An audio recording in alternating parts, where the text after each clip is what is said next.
ప్రభునందు ప్రియమైనటువంటి వారులారా, మన ప్రభువును రక్షకున్నటువంటి యేసుక్రీస్తు వారి యొక్క శుభనామంలో మీ అందరికీ నా హృదయపూర్వకమైన శుభములు వందనములు తెలియజేస్తున్నాను.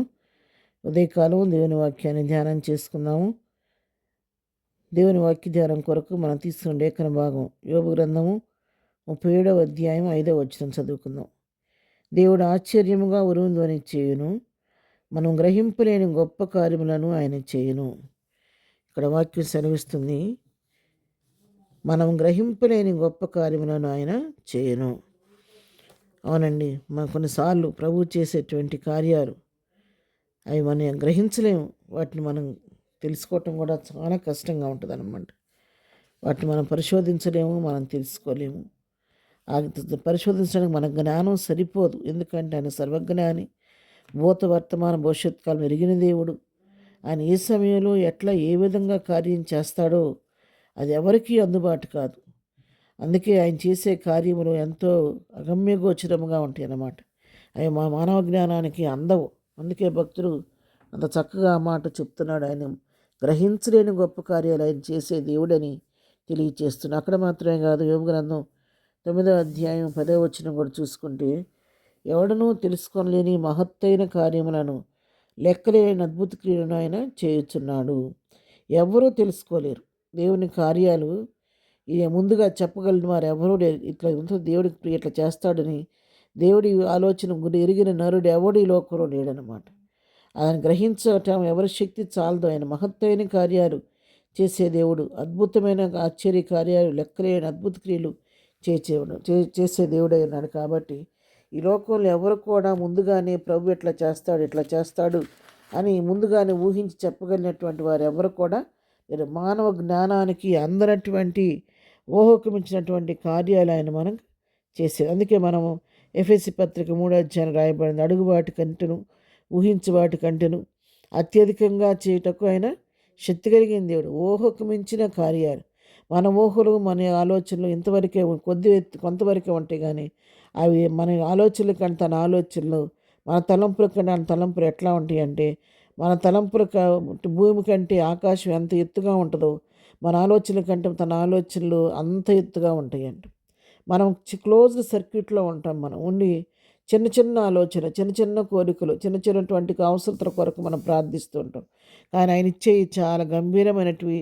మన కొరకు ఆయన సిద్ధపరిచిన మేలు ఎంతో గొప్పది. అది మానవులకు అందుబాటు కాదు, అర్థం కాదు. దాన్ని గ్రహించడానికి మానవ జ్ఞానం సరిపోదు. అదేవిధంగా యోబు గ్రంథంలోనే 6వ అధ్యాయం 9వ వచనం కూడా మనం చదువుకుంటే, ఆయన పరిశోధింపజాలని మహాకార్యములను లెక్కలేని అద్భుత క్రియను చేయవాడు. ఆయన కార్యాలను పరిశోధించలేరు, ఎవరూ గ్రహించలేరు. పరిశోధింపజాలని మహాకార్యములను లెక్క అద్భుత క్రియను ఆయన చేయవాడని చెప్పి ఇక్కడ దేవుని వాక్యం సెలవిస్తుంది. అవును ప్రియరా, మనం సేవిస్తున్నటువంటి దేవుడు ఆయన భీకరుడు, బలవంతుడు, ఆశ్చర్యకార్యాలు చేసే దేవుడు. ఆయన కార్యాలు మన కంటికి కనబడవు, చెవికి వినబడవు, మన మానవ హృదయానికి అవి గోచరము కావు. ప్రసంగి గ్రంథం 3వ అధ్యాయం 11వ వచనం మనం చదువుకుంటే, దేని కాలం నందు అది చక్కగా నుండినట్లు సమస్తమును ఆయన నియమించి ఉన్నాడు. ఆయన శాశ్వత కాల జ్ఞానం నరుల హృదయం అందించి ఉన్నాడు. కానీ దేవుడు చేయి క్రియలను పరిశీలనగా తెలుసుకుంటకు అది చాలదు. శాశ్వత కాల జ్ఞానం ప్రతి నరునికి దేవుడు ఇచ్చాడు, ఉంది. కానీ దేవుని కార్యాలను పరిశీలనగా తెలుసడానికి ఆ జ్ఞానం సరిపోదంట. మనకున్నటువంటి సరిపోదంట. శాశ్వత కాల జ్ఞానము నరుల హృదయంలో ఉంచి ఉన్నాడు, కానీ దేవుడు చేయక్రియను పరిశీలనగా తెలుసుకుంటకు అది చాలదు అని చెప్పి ఇక్కడ వాక్యం స్పష్టంగా జ్ఞాని అయిన సొలొమోను చెప్తూ ఉన్నాడు. ఎందుకంటే ఆయన యొక్క కార్యాలు అంత మహత్తైన కార్యాలు, ఆశ్చర్యమైన కార్యాలు, గ్రహింపశక్యంగాని కార్యాలు నీ పట్ల నా పట్ల ఆయన చేసే దేవుడు అన్నాడు.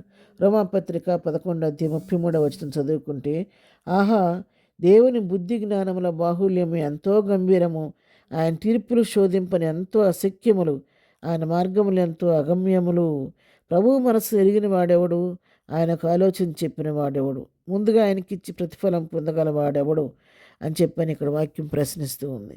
చూసారా, బుద్ధి జ్ఞానములు ఎంత అంటే దేవుని బుద్ధి జ్ఞాన బాహుల్యం ఎంత అంటే ఎంతో గంభీరమైందంటది. ఆయన తీర్పులు శోధింపటానికి అసఖ్యమైనవి, ఆయన మార్గములు అగమ్యగోచరాలు, ఎవరో తెలియమని చెప్పని ఇక్కడ కూడా భక్తులైన పౌలు రమా సంఘానికి రాస్తున్నాం. అవును ప్రియులారా, ఉదయకాలం దేవుని వాక్యం మనం వింటుండగా వాక్యం మందు అంటే మన బలం ధైర్యం తెచ్చుకుని, ఎందుకంటే మన జీవితాల్లో అద్భుతాలు చేసే దేవుడు. ఒకవేళ ఈ ఉదయకాల సమయంలో వాక్యం వింటున్నటువంటి మీరు ఎవరైనా సరే కృంగిన స్థితిలో, దుఃఖంలో, వేదంతో, విచారంతో ఉండి, నా పరిస్థితులు ఇక నా జీవితం ఇంతే, ఇక నా జీవితంలో మార్పు రాదు, ఈ స్థితి నుంచి నేను పైకి లేవలేను, ఇక నా లైఫ్ ఇట్లా అయిపోయింది అనుకో నువ్వు కృంగిపోతున్నావా?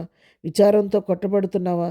ఏ నిరీక్షణ లేకుండా, నిరీక్షణ లేని దానిలాగా, నిరీక్షణ లేని వాడిలాగా, నిరాశ నిస్పృహలతో నువ్వు నీ జీవితాన్ని విడదీస్తూ ఉన్నావా? ఉదయకాలం దేవుని వాక్యం నీతోనే మాట్లాడుతుంది.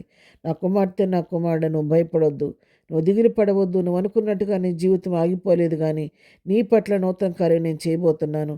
ఒక మహత్తైన కార్యాన్ని, నువ్వు గ్రహించలేని గొప్ప కార్యాన్ని, అద్భుత కార్యాన్ని, ఆశ్చర్యకారాన్ని నీ పట్ల నేను చేయబోతున్నానని చెప్పి ఈ ఉదయకాల సమయంలో దేవుడు నీకు నాకు వాగ్దానం చేస్తుండగా ధైర్యంతో కృపాశ్రద్ధకు రండి.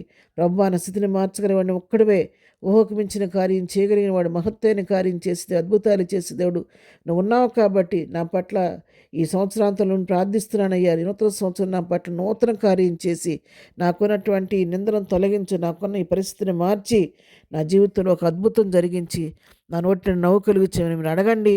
ఆయన వాగ్దానం చేసి నమ్మదగిన వాడు కాబట్టి తప్పకుండా అతని పట్ల, నా పట్ల తన కార్యాలు జరిగిస్తాడు. కాబట్టి విశ్వాసంతో ప్రభు సన్నిధికి వెళదాము, ప్రభు పాదాలు పట్టుకుందాము, విశ్వాసంతో ఆయన చేయగలని నమ్మి విశ్వాసంతో ప్రభు సన్నిధిని అడిగి పొందుకుందాము. అటు కృపా ప్రభు మనకందరికీ దయచేయను గాక. ప్రార్థన చేసుకుందాం. ప్రేమ కలిగిన తండ్రి, పరిశుద్ధుని మా ప్రియ ప్రభా, నీ కొందరు ఉదయకాల సమయంలో వాక్యం మా పిల్లలందరినీ దీవించి ఆశీర్దించండి. పండగ సమయం విస్తారమైన పనిపాట్లు పెట్టుకొని ప్రార్థనకు వాక్యానికి సమయం ఇవ్వకుండా, చూడటానికి కూడా సమయం లేకుండా ప్రియులను దయతో కనికరించి వాక్యం వినాలనే మనసు ప్రతి వారిలో పెట్టండి ప్రభావ. వినుచుండగా నీ వాక్యం ప్రతి హృదయంతో పనిచేయడానికి సహాయం చేయండి. కృంగిన వారిని లేవనెత్తండి, గుణిచెదని వారిని బాగు చేయండి, దుఃఖంలోని వారిని ఓదార్చండి, సమస్యలను వారిని విడిపించండి, బలహీనలు ఉన్న వారిని ముట్టి స్వస్థపరచండి ప్రభా. ఎవరు ఏ స్థితిలో ఉండి వాక్యం వింటున్నప్పటికీ వారి జీవితాలకు కావలసిన ఆదరణ, మేలు, ఆశీర్వాదం, దీవెన, నెమ్మది కలుగు చేసి వారి పరిస్థితులను మార్చండి. వారి జీవితంలో ఒక మొత్తైన కార్యాన్ని, ఆశ్చర్య కార్యాన్ని, ఊహకు మించిన కార్యం, గంభీరమైన కార్యం వారి పట్ల జరిగించి వారి నోట్ల నవ్వు కలుగు చేసి నీ కృప పాత్రలుగా చేయమని, ఈ దినమంతా వెళ్ళుచున్న మార్గాలన్నీ కృప తోడుగుండి, చేస్తున్న పనిపాట్లో నీ కాపుదలు దయచేసి ఈ దిన దీవులతో నింపి నడిపించమని యేసునామములో ప్రార్థించి అడిగి పొందుకొని ఉన్నాము తండ్రి. ఆమెన్. ప్రభు కృప సదాకాలం మనందరికీ తోడై ఉండి నడిపించును గాక. ఆమెన్.